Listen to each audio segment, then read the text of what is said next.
Hello and glad to have you tuned in to another edition of the Greene Room, coming to you on January 18th. I'm Garrett Greene, bringing you all the latest scores, news, and information from around the sporting world.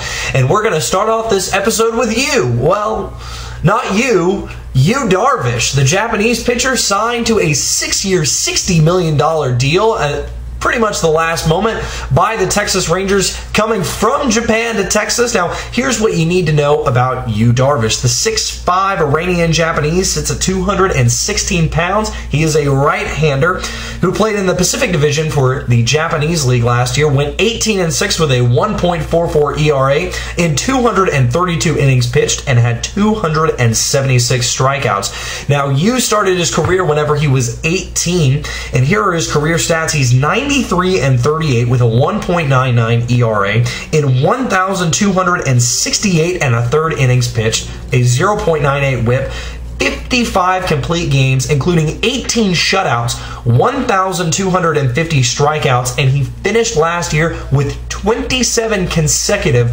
quality starts. So the Rangers hoping that they just bought themselves an ace. Now on to the NFL, where we have a couple of injuries leading into championship weekend. Eli Manning left practice today with what Coach Tom Coughlin called a stomach bug. He is expected to return to practice tomorrow. Now the other quarterback from Super Bowl 42, that would be Tom Brady of the New England Patriots, also missed practice on Wednesday with what the team is calling a left shoulder ailment. Never know what that means in a Bill Belichick system, but he is expected to play in the game. Now, Brady did miss a Wednesday practice in Week 17 leading into the game versus the Dolphins, but he did practice Thursday, Friday, and then played in the game on Sunday. Went 27-46 for 304 yards and a touchdown.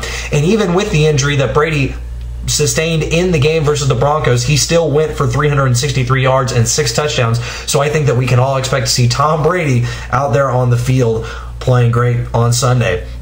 Now on to some off-field issues. Bengals wide receiver Jerome Simpson was indicted on drug charges, reportedly trafficking more than 8 ounces but less than 5 pounds of marijuana. This comes just 4 months after federal authorities confiscated a package containing 2.5 pounds of marijuana shipped from California to Jerome Simpson's North Kentucky home, where they also found 6 more pounds of marijuana and paraphernalia inside of his house, such as packing material, scales, and smoking devices. Now on to some actual scores that are happening in the world of sports tonight. We have a couple of upsets. As a matter of fact, 3 upsets for teams that are ranked in the top 15, starting with Connecticut losing to Cincinnati. They fall on a 3-pointer towards the end of the game. Number 11 UConn falls 70-67. Nebraska tops Indiana 70-69. Indiana's third loss. They're currently sitting at 13, but you can expect to see that fall in the next poll that'll come out.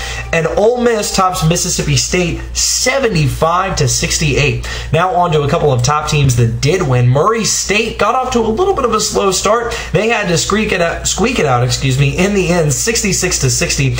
They top Morehead State and go on to be 19-0. Number 16 San Diego State tops New Mexico 75-70. Number 18 Creighton wins over Missouri State 66-65, and number 20 UNLV tops TCU 101-78. UNLV sitting at 17-3 on the season.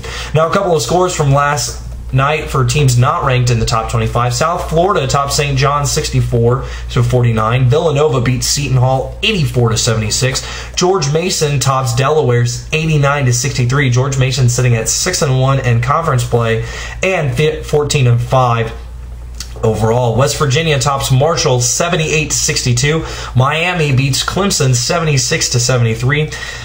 Tennessee loses to Georgia in overtime 57-53. Iowa State beats Oklahoma State 71-68. And Iowa State sitting at 3-2 in the Big 12, 13-5 overall. And last but not least, Kansas State tops Texas 84-80. Now on to the NBA, where you had quite a few close finishes in last night's game, starting with the Spurs and the Magic. This game went into overtime, and it had a case of where J.J. Redick hit what could have been the game-winning 3 for the Magic as time expired, but he had to dribble to reset his feet, took the shot as the buzzer expired. It was still in his hand.